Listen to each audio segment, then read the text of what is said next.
जय माँ इंद्राक्षी जय अम्बे। इंद्राक्षी धाम में दर्शकों आप सभी का हम हार्दिक स्वागत करते हैं। आज के दिन जिन जातकों का जन्मदिवस है, मैरिज एनिवर्सरी है, उन सभी को हमारी तरफ से बहुत बहुत शुभकामनाएं। आज हम कुंडली का एक ऐसा योग आपको बताने वाले हैं। यदि ये योग आपकी या आपके बच्चों की कुंडली में हो तो जीवन बहुत उत्तम होता है। चहुं ओर से हमें वैभव, यश, कीर्ति की प्राप्ति होती है, जीवन में सुख शांति की प्राप्ति होती है। यानी कि इस योग का नाम है अष्टलक्ष्मी योग। एक धन लक्ष्मी होती हैं, एक अष्टलक्ष्मी होती हैं।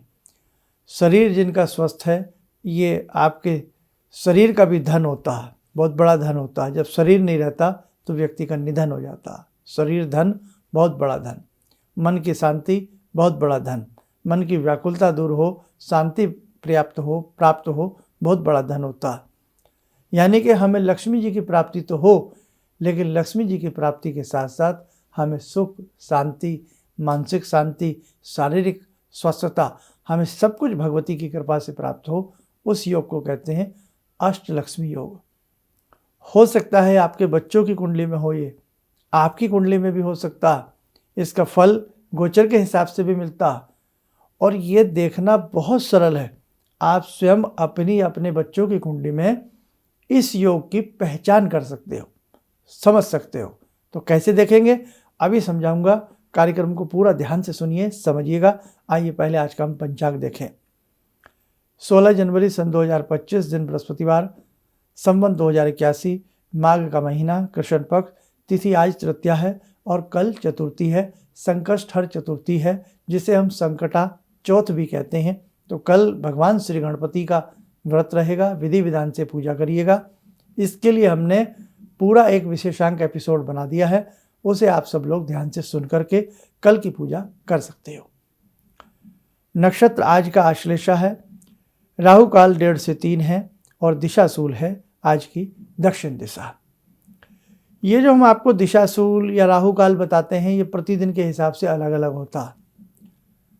दिशाशूल का अर्थ यही होता है कि उस दिन उस दिशा में यात्रा न की जाए, तो वो दिशाशूल होता है। और यदि मजबूरी बस करनी पड़ जाए तो इन दिशाशूल का परिहार भी होता है। कुछ अलग से उपाय होते हैं, छोटे छोटे से, वो करके हमें घर से निकलना चाहिए। चलिएगा, अष्टलक्ष्मी योग की हम आपसे बात कर रहे थे। तो कुंडली में इसको बहुत आसानी से आप पकड़ सकते हैं, पहचान सकते हैं। आपको हम पहले प्रथम भाव किसे कहते हैं, द्वितीय भाव किसे कहते हैं, अंक के माध्यम से ये समझा देते हैं। आप पहले समझें। देखें अपनी स्क्रीन के ऊपर ये कुंडली बनी हुई है।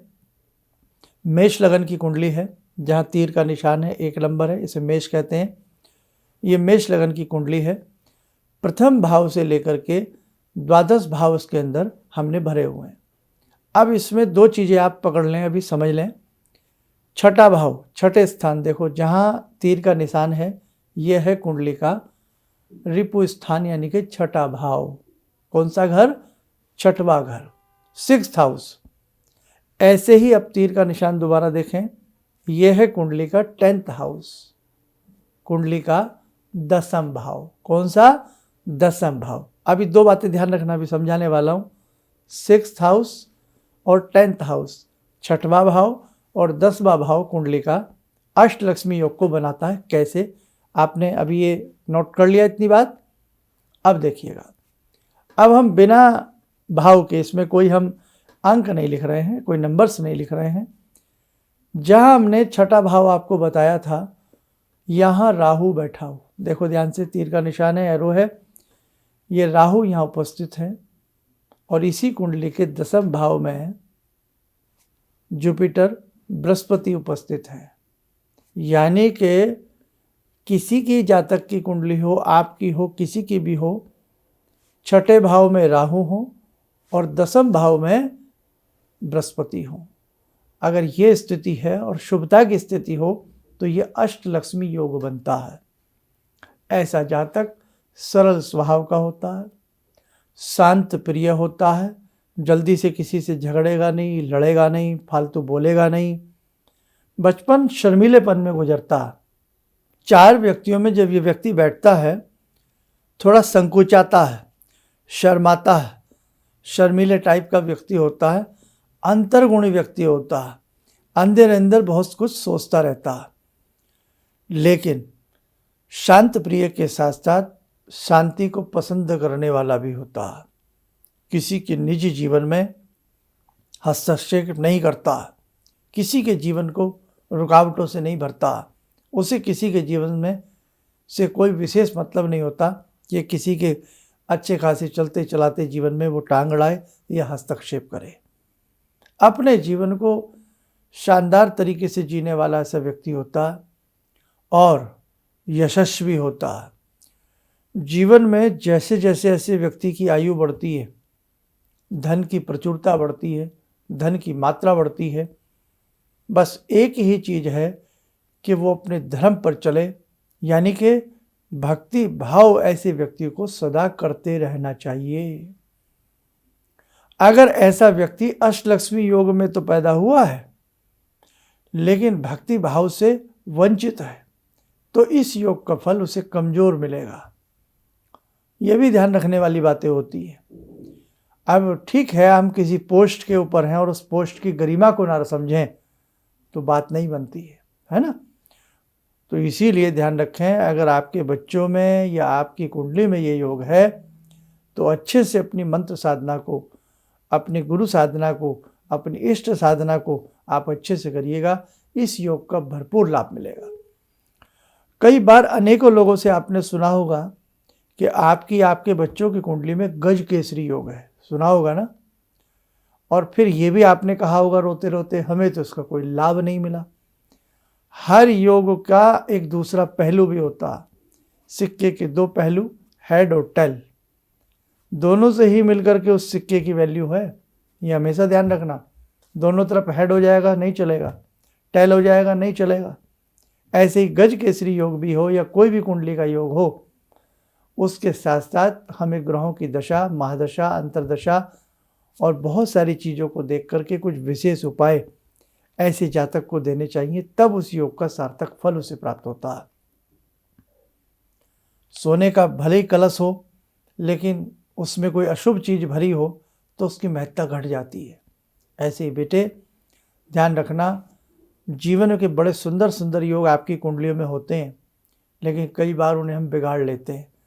धनवान परिवार में जन्म लेते हैं, यशस्वी परिवार में जन्म लेते हैं, लेकिन हम वो नहीं कर पाते जो हमारे बड़ों ने किया है। कई बार हम बड़े साधारण से परिवार में जन्म लेकर के असाधारण कार्य कर जाते हैं। इसलिए ध्यान रखें, इस प्रकार के जो कीमती योग आपके बच्चों की कुंडली में हों तो किसी मर्मज्ञ को दिखा करके कुछ विशेष उपाय भी साथ के साथ ले लेने चाहिए। अब आप कहेंगे फिर योग का फ़ायदा क्या हुआ? आप यही तो कहेंगे ना, और हमारे ऐसे बहुत जोशी बंधु भी हमें कहेंगे, अरे साहब फिर योग का फ़ायदा क्या हुआ? अरे भैया, रिवॉल्वर का फ़ायदा है लेकिन उसे लेने के लिए लाइसेंस की ज़रूरत होती है और उसके बाद भी बुद्धिमत्ता से काम लेना पड़ता है। आपके पास बहुत सारा धन है, आप धनवान हैं, लेकिन उस धन को रखने की कला भी तो आनी चाहिए, उस धन को संगवाना भी तो आना चाहिए, उस धन को खर्च करने का तरीका भी तो होना चाहिए। धन है और पानी की तरह बहा दिया फिर तो निर्धन हो गए साहब। तो जब जब कुंडली में कोई ऐसे योग होते हैं, उनकी प्रोटेक्शन के लिए, उनको और अच्छे से मजबूत बनाने के लिए भी हमें कुछ उपाय करने चाहिए। आज मैंने आपको ये नई बात बताई है। तो आज ये अष्टलक्ष्मी योग बहुत अच्छा योग होता है अगर ये किसी भी जातक की कुंडली में हो। बस इसके लिए आज का तो उपाय मैंने बता ही दिया कि इसके लिए आप भगवान विष्णु का पूजन करते रहें, बृहस्पतिवार के दिन मस्तक पे पीले रंग का तिलक लगाते रहें, अपने गुरु मंत्र को जपते रहें, इष्ट मंत्र को जपते रहें। जिस धर्म में भी आप हैं अपने धर्म को मजबूती से मानिएगा और अपने धर्म पर अपनी अंतिम सांस तक चलिए, अच्छे से चलिएगा, नेक काम करिएगा और कदापि आप नॉनवेज ना लें। तो इन ग्रहों का प्रभाव आपको और भी शानदार और मालदार बना देता है। आइए, समय हो चला आज की ध्यान साधना का। जुड़ते हैं आज की ध्यान साधना में भगवान श्री राम से। ओम रामो राजमणि सदा विजयते, रामं रमे संभजे, रामेण विहता निशाचरचमू रामाय तस्मै नमः। रामानास्ति परायणं परतरं रामस्य दासोऽम्यहम्। रामे चित्तलया सदा भवतु मे भो राम मामुद्धर। राम रामेति रामेति रमे रामे मनोरमे सहस्रनाम तत्तुल्यं राम नाम वरानने। आदो राम तपोवनं दिगमनं हत्वा मृगं काञ्चनं वैदेहीहरणं जटायुमरणं सुग्रीवसंभाषणं बाले निग्रहणं समुद्रतरणं लङ्कापुरे दाहनं पश्चात् रावणकुम्भकर्णहननम् एतद्धि रामायणम्।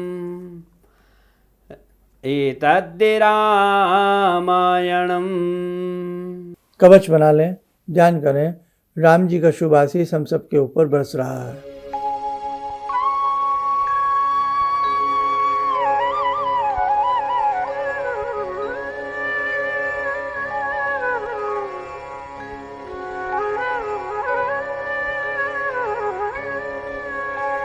ओम बोलते हुए नेत्र खोलें, सामान्य हो जाए। देखो साधकों, जिन जातकों की कुंडली ना हो, डेट ऑफ बर्थ समय का कन्फ्यूज़न हो, तो ऐसे जातक किसी भी मर्मज्ञ को अपना हाथ दिखा करके भी कुछ योग जान सकते हैं और जीवन में जो भी समस्याएं आ रही होती हैं उन समस्याओं से वो पार पा सकते हैं। जब भी आप उपाय करें, वैदिक उपाय करें, अच्छे उपाय करें, ऐसे उपाय कदापि न करें जो किसी का अहित करते हों। हमेशा वैदिक उपाय करने का प्रयास किया करें। पूजा पाठ, भक्ति, दान और पुण्य से संबंधित उपाय करें तो आपको हमेशा लाभ मिलेगा। चलिए, आप सब लोग स्वस्थ रहें, सुखी रहें। इन्हीं शुभकामनाओं के साथ हम अपनी वाणी को विराम देते हैं। जय जय अम्बे। मेरी बहुत दिन से दिली इच्छा थी कि आप जैसे कोई मुझे धर्मात्मा पर महापुरुष मिलें और मैं वहाँ जाके जुड़ के और देश समाज से के लिए कुछ कर पाऊँ।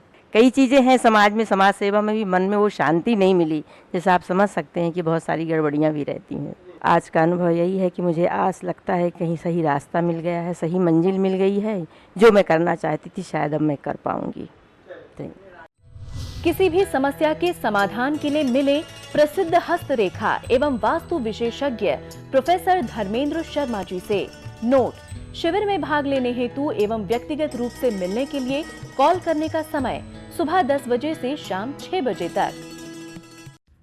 हमारे विभिन्न ज्ञानवर्धक कार्यक्रम देखने के लिए आप हमें अभी सब्सक्राइब करें, बेल आइकन को प्रेस करें ताकि आप देख सकें हमारा कार्यक्रम सबसे पहले। और अधिक जानकारी के लिए फेसबुक पेज को लाइक करना न भूलें।